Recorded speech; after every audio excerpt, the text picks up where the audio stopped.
Qué nerviosa estoy, porque hoy traigo noticias y cambios y vamos a empezar conociéndonos. Quizá es la primera vez que visitas mi canal, quizá me conoces de hace años. En cualquier caso, lo que voy a decir hoy te va a sorprender.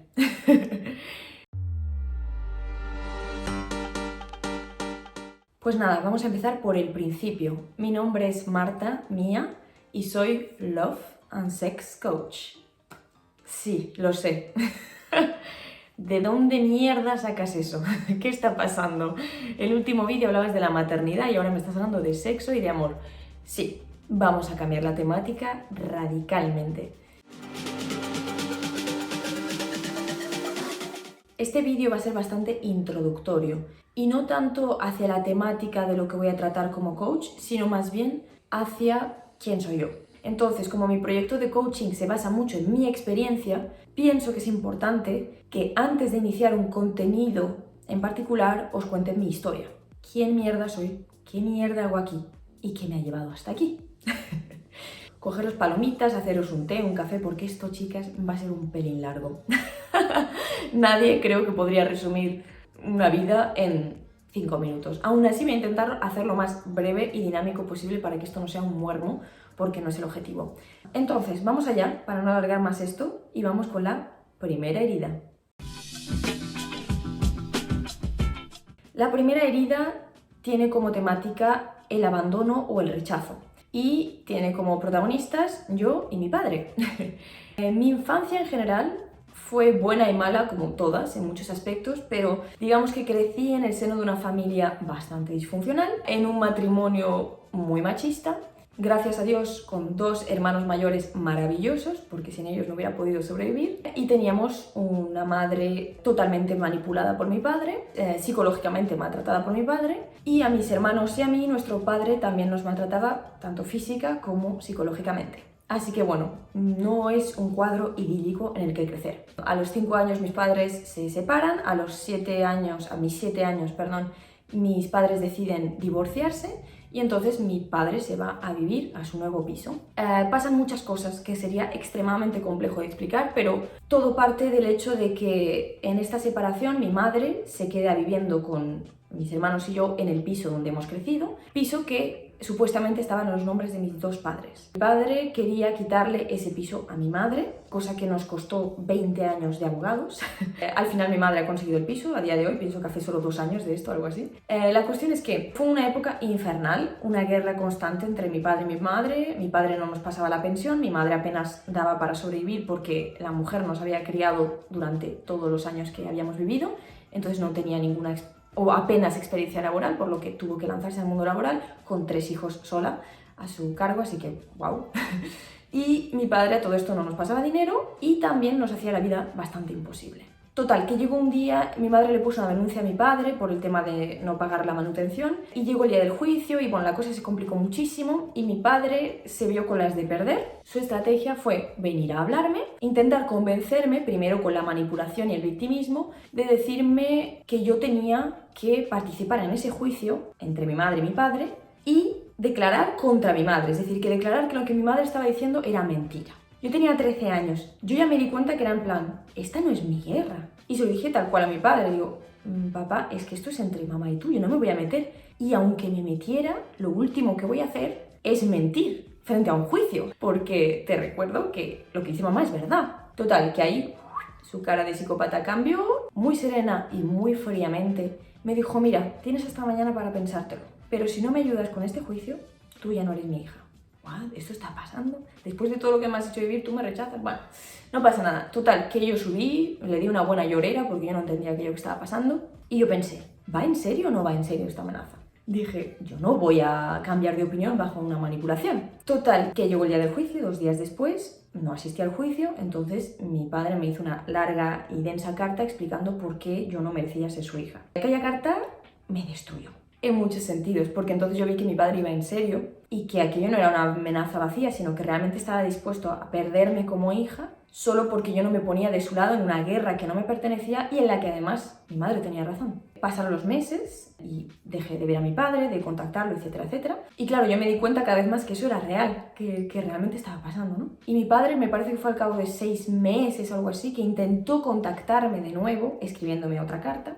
Esta vez pidiendo perdón, diciéndome que se había dado cuenta, que se había equivocado, que no sé qué, no sé cuánto. Yo no contesté a esa carta porque para mí era muy doloroso tener que decir que no, porque era mi padre, yo lo quería a pesar de todo, pero una parte de mí, gracias a Dios por esa parte, me dijo, aprovecha esta oportunidad para huir. Porque yo ya tenía esa madurez para entender que mi padre era una persona peligrosa, era un psicópata y que no me estaba haciendo ningún bien estar dentro de esa relación, por mucho que fuera mi padre. Así que decidí que él iba a ser fiel a su promesa y yo iba a ser fiel a la mía. ¿No quieres ser mi padre? Yo no quiero ser tu hija. Durante un mes, le duró un mes, no más. Durante un mes venía y picaba a casa de mi madre, llamaba para preguntar por mí y tal. Y ya, un mes pasó, mi padre ya no me volvió a escribir, nunca, excepto por un cumpleaños, me parece que fue mi 16 cumpleaños o algo así, que me envió un mensaje de cumpleaños.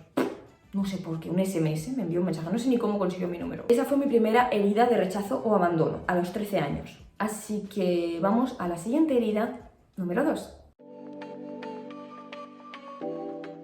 La siguiente herida también parte de una herida de rechazo o abandono al final, pero pienso que es un poco más complejo que eso y no sé cómo llamarla porque es una cosa muy extraña. Tiene que ver con mi infancia y tiene que ver, por desgracia, con ese año fatídico de mis 13 años, que fue el primer año que me vino la regla, por cierto, primer año de mi herida donde mi padre decidió dejar de ser mi padre, y me pasó esto también que os voy a contar ahora. Un año maravilloso. Como os he dicho, mi infancia fue un poco compleja por el tema familiar, pero además de eso, lo que no os he dicho, es que yo crecí en el seno de una secta.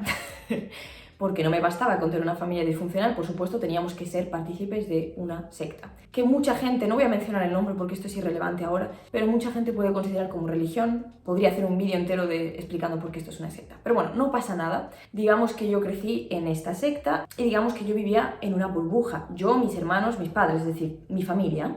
No toda mi familia, pero mi familia más cercana formamos parte de esta secta. Yo nací y crecí dentro de esa secta porque mis padres, a mis hermanos y a mí nos educaron ya dentro de eso. Así que digamos que yo nací en otro planeta. Dentro de esta secta no se permitía tener contacto con el mundo exterior. O sea, se permitía, por ejemplo, tú vas a comprar el pan, le puedes decir hola al panadero, pero tú no puedes quedar y ser amigo del panadero, porque ese panadero no forma parte de nuestra secta, de nuestra familia. Así que yo crecí hasta mis 13 años sin tener amigos fuera de esa secta. O sea, yo no conocía la gente del mundo exterior. Iba al colegio, por supuesto, hacía vida como todo el mundo, pero, y esto quizá os dará un indicio de la secta que es, o quizá no, pero digamos que estábamos bastante ausentes del mundo, no celebrábamos la Navidad, no celebrábamos los cumpleaños. Para hacerlo corto, la única celebración legal eran los aniversarios de matrimonio. Ya está. Todo lo demás prohibido. Alcohol no prohibido, pero limitado. No podíamos comer sangre, cuando cuece sangre o morcilla, pues es así. Y no podíamos admitir ni hacer transfusiones de sangre. Esto ya es la pista, la gran pista que os dará para saber en qué secta crecí. Claro, cuando tú naces en una secta, como fue mi caso,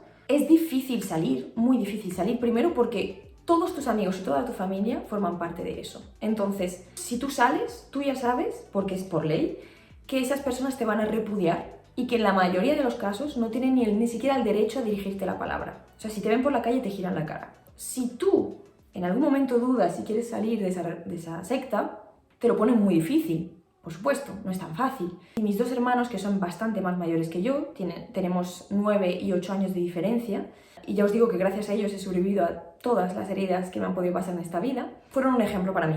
Porque ellos salieron de esta secta cuando ellos tenían 18, 19 años más o menos. A mí eso me sirvió como apoyo para decir, ok, mis hermanos salen de esto. Y ahí me empezaron las dudas, me empezaron las preguntas a la cabeza, pero lo que me habrán contado será verdad. Y empecé a ver las incongruencias lógicas a las cosas que me contaban, que es muy largo de explicar, pero bueno, era como, no sé. Y de repente era como que me quedé totalmente dividida y fue muy duro, no voy a entrar en detalles, pero fue un debate mental que duró más o menos un año en el que yo estaba diciendo, sopesando los pros y los contras, es decir, en el fondo de mí yo ya sabía que quería dejar de ser parte de esta secta, pero el miedo era tan atroz que en muchos casos superaba a las ganas de vivir una vida diferente. Y digamos que tener el apoyo de mis hermanos me sirvió un montón. El día que decidí dejar de ser partícipe de esta secta, le escribí una carta a mi madre porque era incapaz de decirle a mi madre verbalmente lo que me pasaba. Así que le escribí una carta, se la dejé en el bolso y esperé a que se fuera al trabajo, la leyera y tal. Y lo que más me gustó fue la reacción de mi madre, porque yo pensaba que me iba a repudiar, sinceramente, era mi mayor miedo, que mi madre me dejara de hablar, y no fue el caso. Al contrario, claro, ella lo vivió muy mal, porque para ella, como para todos los que forman parte de esa secta, cuando te pierden es como que es el demonio que te ha traído y tal, entonces te ven como un caso perdido, ¿no? Digamos que mi madre me apoyó mucho porque me dijo que ella no entendía las razones, pero que ante todo respetaba, y me dijo que nunca iba a perder su amor. Así que para mí eso fue como, uff, me quité el mayor peso de encima, que fue mi madre. Pero me cayó encima todo lo demás, que es perder a todos y cada uno de los conocidos de tu vida. Ya no amigos, con amigos los perdí, sino a cada persona que conocía en mi vida, la perdí, en un día. Hubo excepciones, tengo que decir, amigas de mi madre, que aún estoy en contacto a día de hoy con ellas, que son personas extremadamente adorables y que jamás me han tratado diferente y que jamás me han repudiado. Así que no fue como todo el mundo, pero la verdad es que hubo 2 o 3 personas que me siguieron hablando a pesar de todo. Y no eran mis amigas directas, eran amigas de mi madre, así que tampoco puedo decir que fuera un gran consuelo, pero bueno, tengo que decir la verdad entera. Así que nada, esa fue mi herida número 2. Tuve que reinventar y reaprender todo un mundo, y de forma incluso más difícil que lo de mi padre, porque yo me lancé a un mundo sin saber las reglas. Yo no sabía cómo la gente interactuaba y yo os juro que era un puto bicho raro. Y tuve que trabajar durante el resto de mi vida por equilibrar entre todo lo que me habían enseñado. O sea, tuve que desaprender todo lo que me habían enseñado y reaprender. Me lancé a un mundo, pero valió muchísimo la pena, tengo que decirlo. Porque al cabo de unos años, cuando ya me empecé a acostumbrar a ser humana de nuevo, me di cuenta que este mundo estaba lleno de cosas maravillosas que me había estado perdiendo durante años y años y años. Así que bueno, herida número 2, vamos a la herida número 3. ¡Ay! Esta es una de las peores. Y también es una de las más largas. Estamos en el 2018-2019, ahora mismo no tengo la fecha exacta, pero no importa. La cuestión es que yo estaba viviendo en Francia con mi pareja, con la que he estado durante 12 años, como ya sabéis de mis vídeos anteriores, y con la que ya no estoy, desde hace un año. Pero bueno, yo estaba con esa pareja y estábamos teniendo problemas sexuales. Estábamos teniendo problemas porque yo tuve un déficit increíble de libido, pero que flipáis. En plan, es que yo perdí mi libido por completo y empecé a tener muchísimos problemas con mi cuerpo. Empecé a tener mucha falta de autoestima, mucha falta de amor propio, tenía inseguridades que estaban desbordando en mí, bueno, muchas cosas complejas que pasaron a nivel corporal sobre todo y a nivel psicológico, y fue bastante duro. Total, que yo dije, algo está pasando, no sé bien qué es, no viene tanto de la pareja, no es como yo quiero a mi pareja aún, el problema no es mi pareja, viene de mí. Yo notaba que estaba en mí el problema y decidí tomar acción y tomar cita con una psicóloga. Digamos que yo a través de la terapia me di cuenta de que mi cuerpo estaba intentando exprimir algo que mi mente había decidido bloquear, lo que se llama un bloqueo emocional debido a un trauma. Después de muchas terapias y muchos tipos de terapia diferente, hipnosis, sofrología, etc., descubrí que mi cuerpo lo que me estaba diciendo es que alguien había abusado sexualmente de mí en la infancia. Pero ¿qué pasa? Que yo no tenía claro ni cómo, ni quién, ni dónde, ni por qué, pero era como que mi cuerpo estaba diciéndome algo te ha pasado, algo han abusado de ti. Tuve que, por desgracia, porque no me vino el recuerdo enseguida, tuve que aparcar la idea del cómo, el por qué y aceptar que mi cuerpo me estaba enviando un mensaje. Y mi psicóloga me dijo algo que para mí fue muy importante y es que me dijo, tu cuerpo te está diciendo algo y tu cuerpo no te miente nunca, a diferencia de la mente. Puede que el abuso fuera que alguien te tocó de forma desagradable y tu cerebro lo bloqueara de esa forma como un abuso. Dice, da igual la escala en la que tú juzgues mentalmente el tipo de abuso. Tu cuerpo ha sido abusado por alguien en algún momento.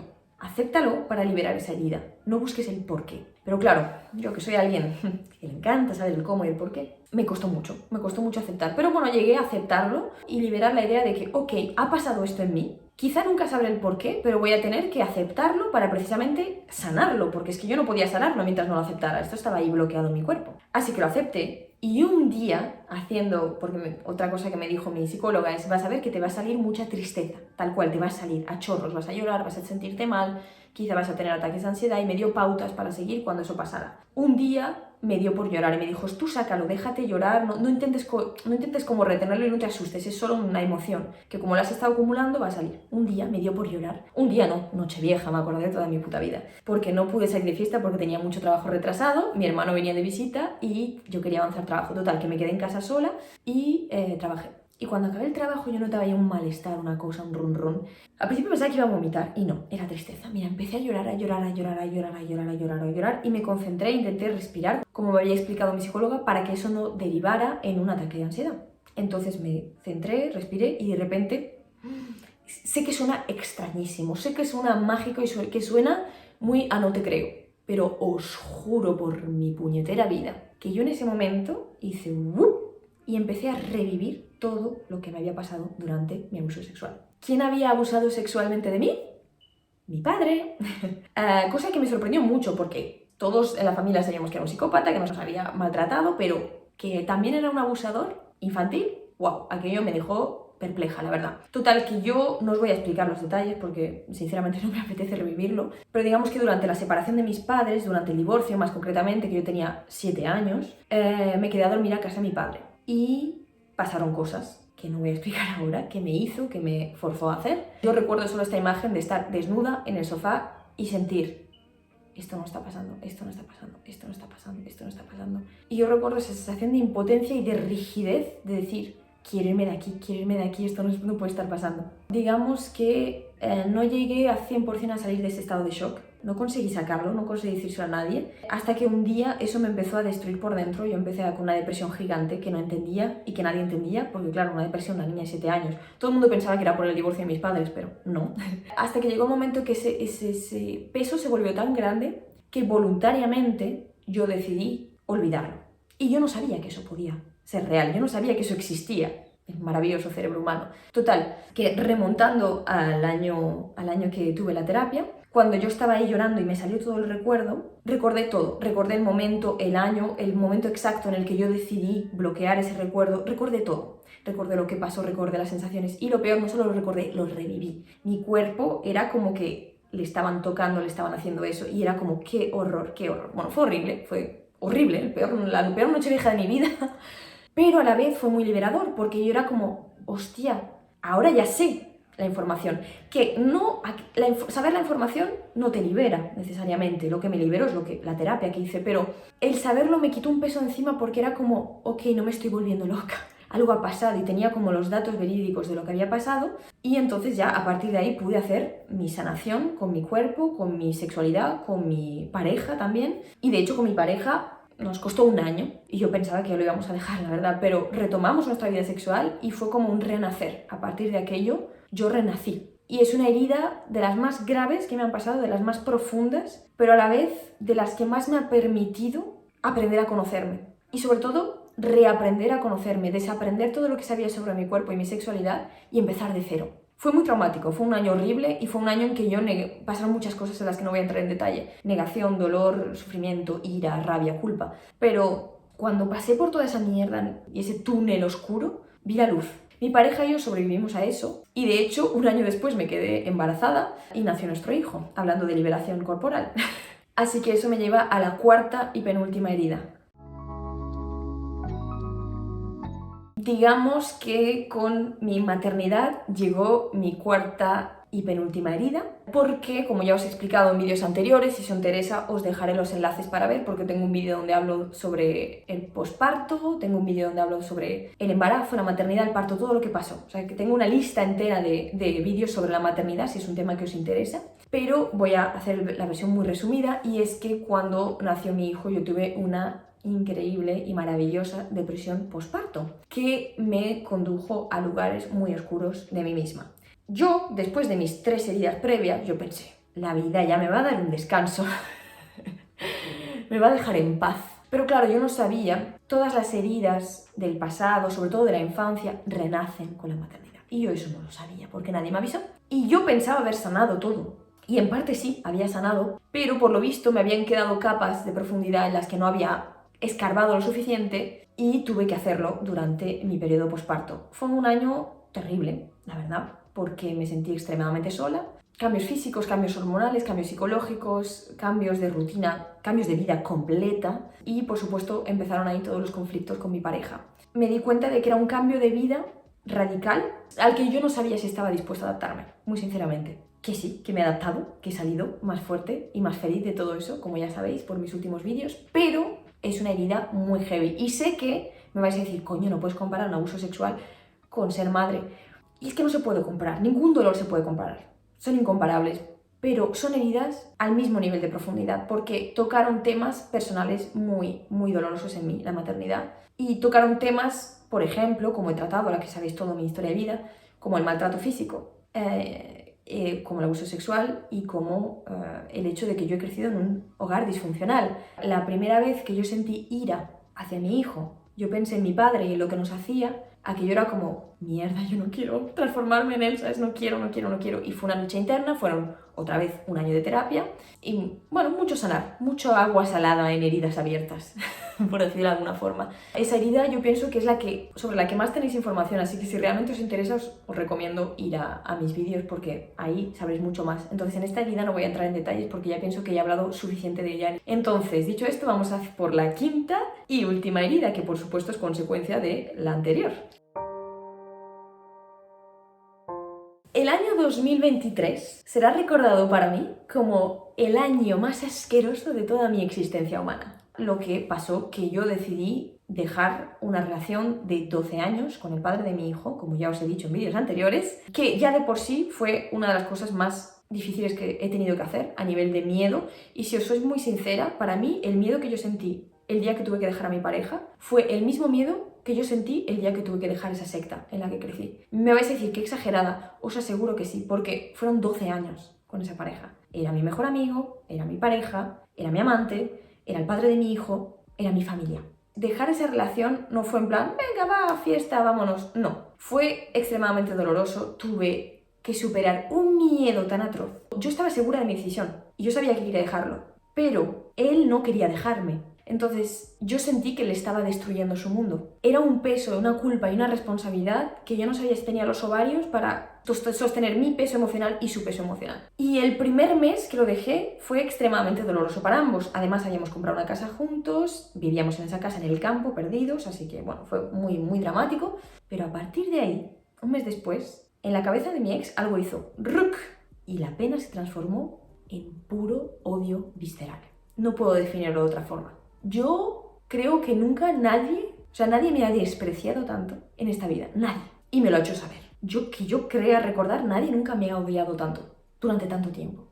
No me lo esperaba para nada. Sabía que era parte del proceso de duelo, sabía que la rabia, el odio eran parte de ese proceso de duelo y yo quise decir, déjale su espacio, déjale tu tiempo, esto se le va a pasar. Pero claro, el problema es que mi vida se transformó en una gigante crisis. ¿Por qué? Y por eso es una gran herida. Ya no es solo dejar a mi pareja, sino es todo lo que pasó ese 2023. ¿Qué pasó ese 2023? Y voy a hacer un resumen muy escueto, porque pasaron muchas cosas. Pero yo dejé a mi pareja, vivía en su casa.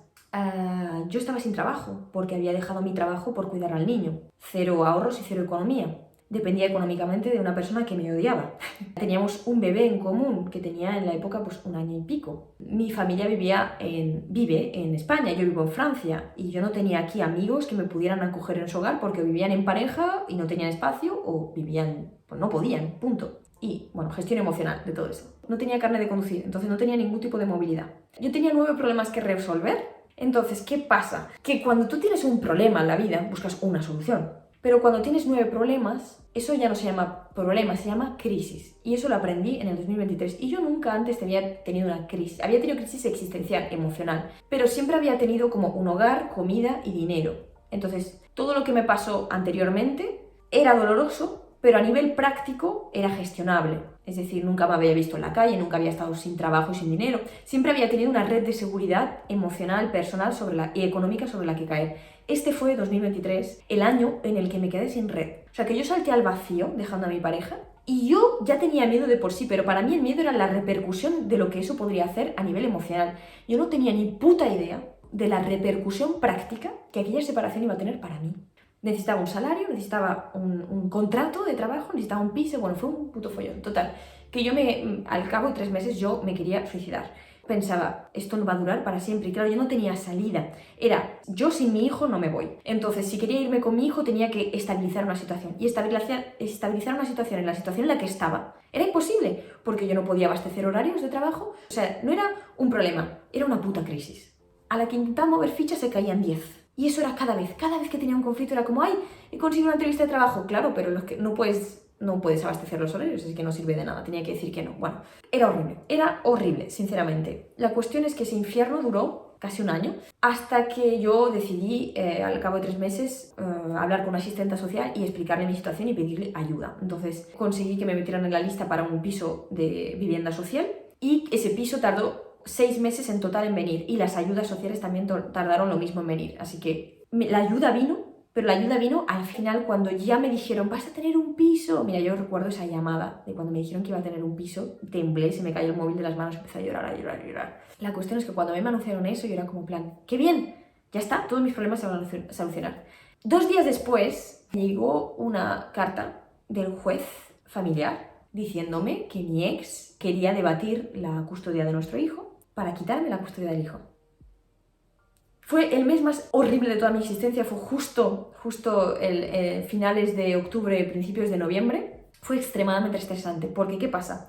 Que yo tenía el juicio en 3 semanas, pero el piso no me lo daban hasta 3 semanas. Y cuando nos presentamos frente a la jueza fue uno de los peores momentos de mi vida, si os soy sincera, porque la persona a la que amé durante 12 años me acusó de ser una mala madre, me acusó de ser una madre negligente, me acusó de ser mentalmente inestable, me acusó de ser cosas atroces que yo jamás me hubiera permitido acusarle. Y yo tuve que estar ahí, sentada, frente a una jueza que no paraba de mirarme, tomar notas y mirarme. Y todo esto bajo el miedo de que por una diferencia de 2 semanas yo podía perder la custodia de mi hijo. O sea, por fin me iban a dar el piso y si una jueza lo hubiera decidido, yo hubiera tenido que hacer idas y vueltas a casa de mi exnovio para ver a mi hijo. Eso hubiera podido pasar. Gracias a Dios no pasó. Durante el juicio, no llorar fue la cosa más difícil que he tenido que hacer y contrariamente a lo que puede parecer, no lloro constantemente. Pero fue como ese día, cuando yo estaba escuchando a mi exnovio decir todas esas cosas horribles, la parte inteligente de mí y de mi abogado me decía, cállate y defiéndete, pero tener que defenderme de atrocidades que yo no había hecho, me sentí tan humillada, no hay más palabras, humillación, me sentí como que me escupían en la cara, una tras otra, yo tenía que estar así limpiando y justificándome, que yo no me merecía que me escupieran. Cuando llegó mi turno de hablar, ser lo más serena posible, le dije la realidad, las cosas como eran, le expliqué mi situación, le expliqué que estaba pendiente de las ayudas sociales, que estaba pendiente de un alojamiento, que todo eso iba a pasar las semanas siguientes. Total, que la jueza declaró muy fríamente, me dijo, si en una semana no te dan el contrato del piso, doy el juicio en favor al señor, aquí, a vuestro ex. Y yo era como, ¡oh! Porque claro, el piso supuestamente me lo daban en una semana, pero yo aún no había firmado contrato. ¿Qué pasó? Buena noticia más. Llegó la semana en la que yo tenía que firmar el contrato. Una semana después el piso no estaba listo, no estaba habitable. Entonces yo no podía firmar contrato sin que eso estuviera habitable. Mira, llamé a mi asistente social explicando la situación y esa mujer no es una mujer, es Superwoman. Porque en menos de una semana movilizó toda Francia para que el departamento de no sé qué, del departamento no sé cuánto, me tuvieran listo un contrato para que yo pudiera no solo firmar el contrato, sino entrar en el piso a pesar de que no estaba en estado, da igual, solo para que la jueza tuviera eso. No se exagero, la jueza me dio 7 días. El día número 7 yo tenía hasta las 8 de la noche para enviarle ese documento. Ese documento a mí me llegó a las 12 del mediodía de ese mismo día. Entonces yo me levanté esa mañana sin saber si yo iba a perder la custodia de mi hijo o no. Fue como un día, ni siquiera unas horas de diferencia hubiera podido perder a mi hijo. Era como, Dios de mi vida. Esa semana fue increíble porque fue el aniversario de mi hijo, de sus 2 años, y esa misma semana yo tuve mi piso por primera vez. Y de hecho con mi ex ahora han tenido que pasar meses, pero tenemos un trato cordial de cara al niño y digamos que este 2024 yo he empezado a revivir. Pero vamos, otro renacer. Así que nada, esa ha sido mi 5ª y última herida. En resumen de este vídeo diré que ya nos conocemos un poquito mejor. Ya tenéis mucha información de lo que he vivido, de lo que me ha pasado y como conclusión de este vídeo solo diré esto. No eres lo que te ha pasado.